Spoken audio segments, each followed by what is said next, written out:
Hi everyone, it is Lindsay here from Rented Space and thank you for joining me today. I do have my new handheld holder and I'm still trying to work it out, so please excuse if it's a little bit not great. Anyway, I'm going to do a quick garden tour today and I will show you around the garden. Please excuse me, my hay fever is playing up. Anyway, so I will reverse the camera and I will show you the garden. Now there is definitely some things that are looking great, other things that not as happy as I'm not as happy with as, you know, obviously should be. But at the same time, that's what gardening is, isn't it? It's always learning and there's always something that goes better. So I'm just going to flip the camera and show you. Okay. So I'm going to try and get out of the shot.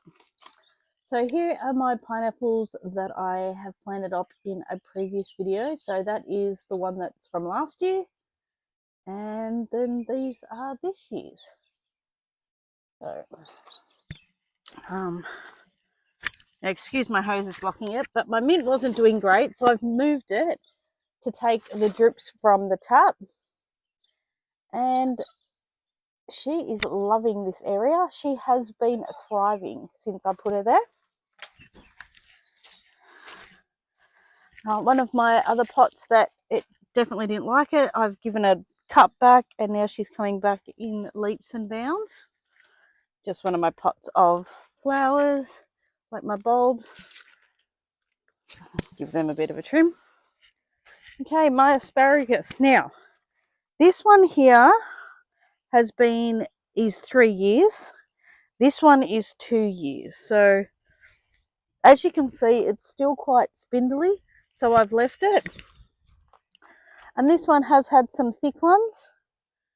Don't know if you can really see. But I've also got lots of thin ones. So as you can tell, there is some pruning that's happened this year.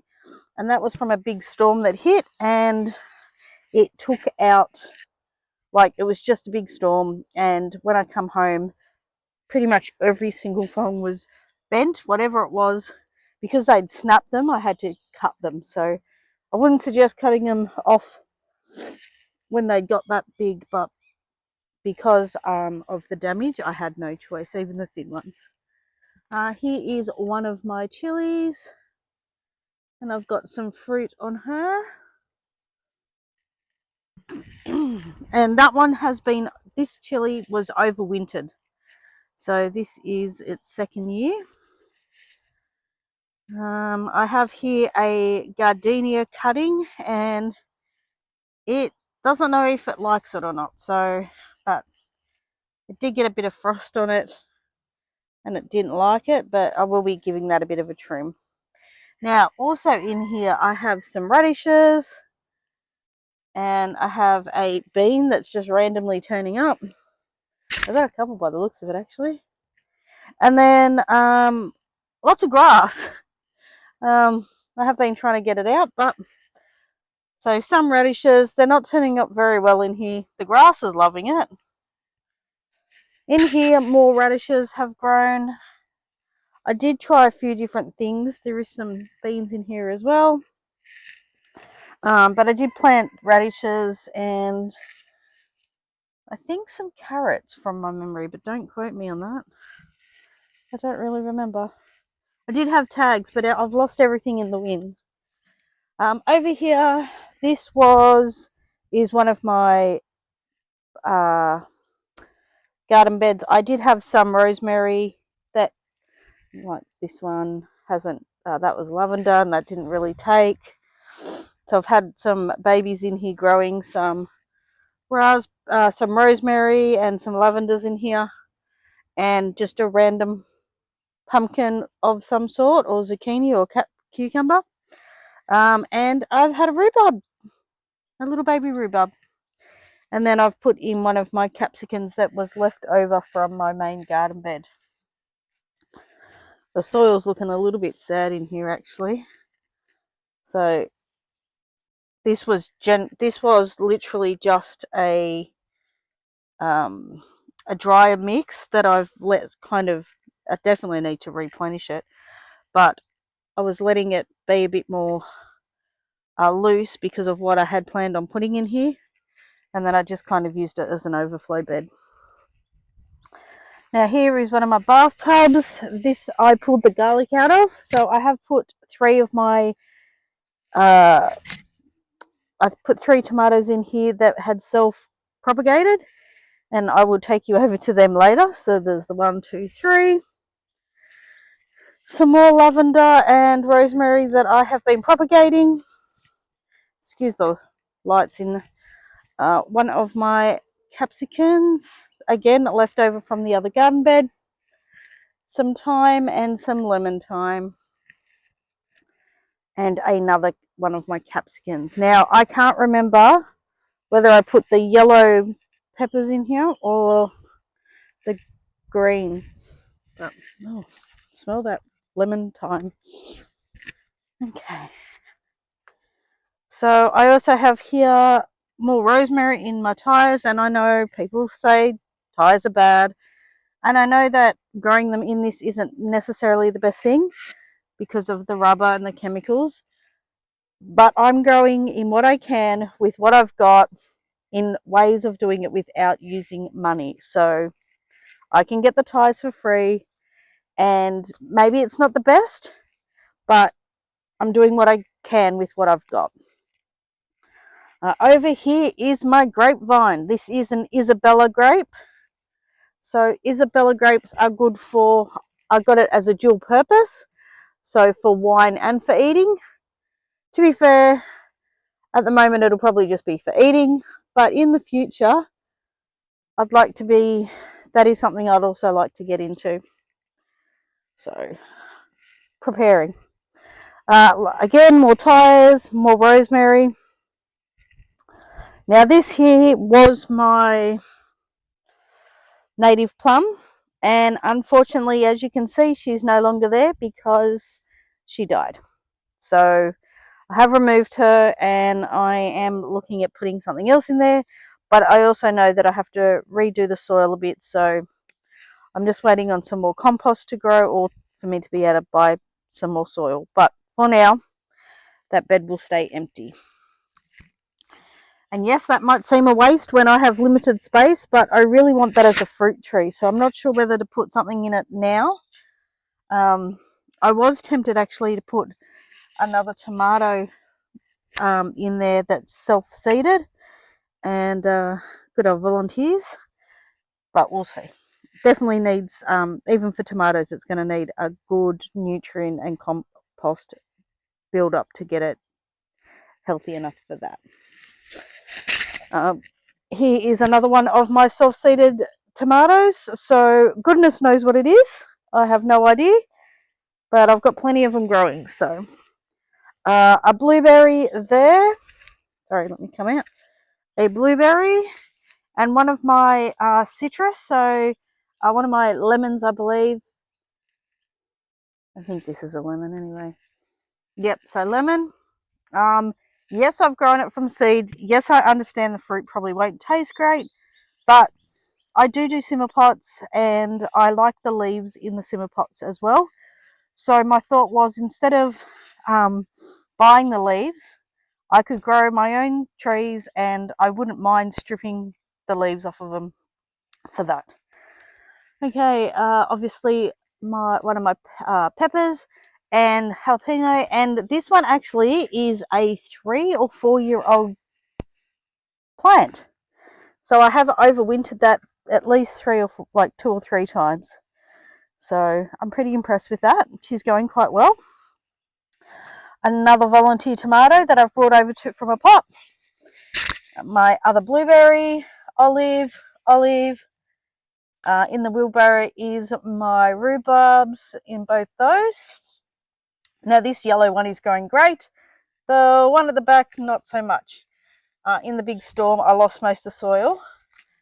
So I do have to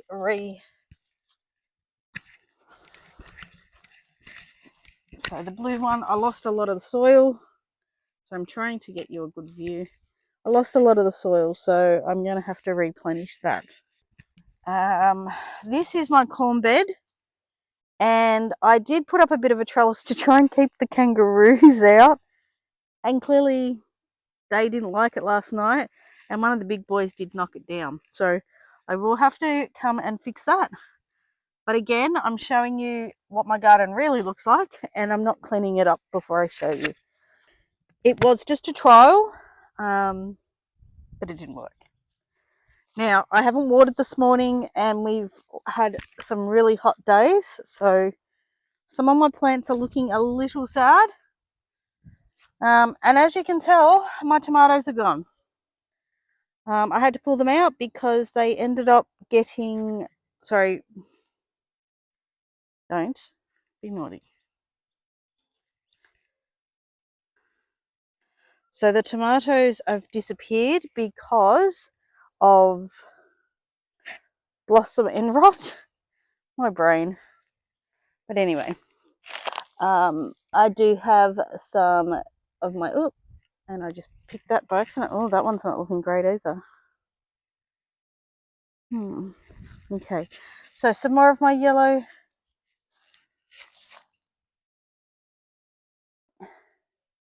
And more of my capsicums.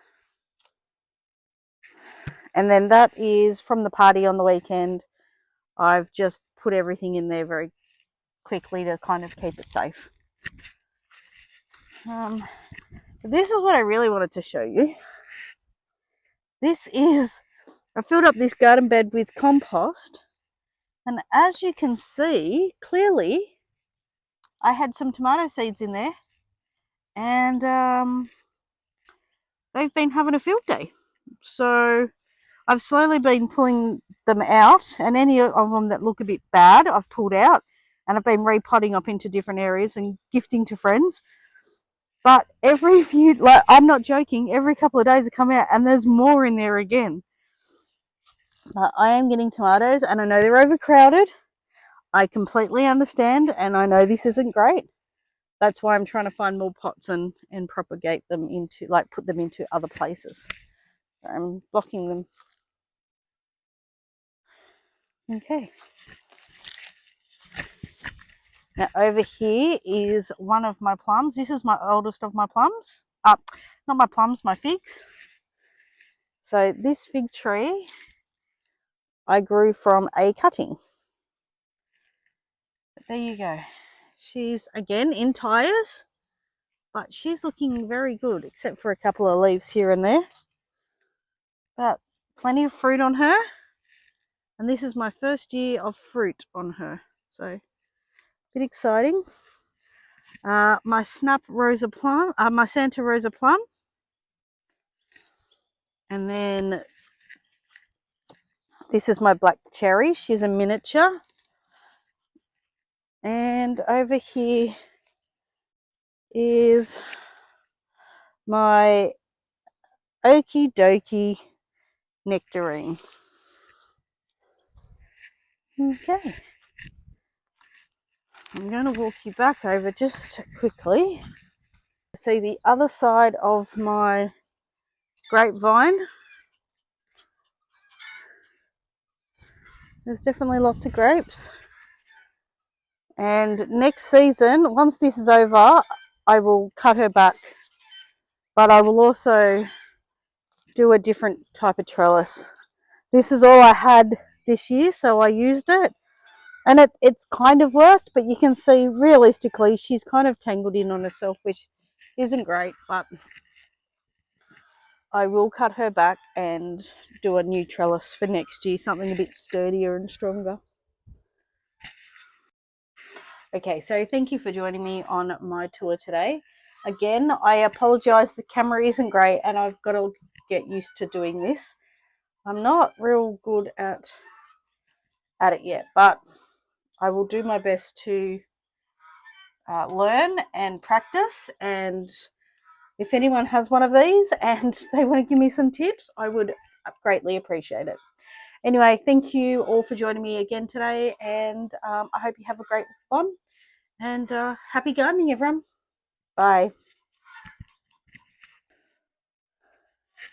Okay, so why are you being stupid?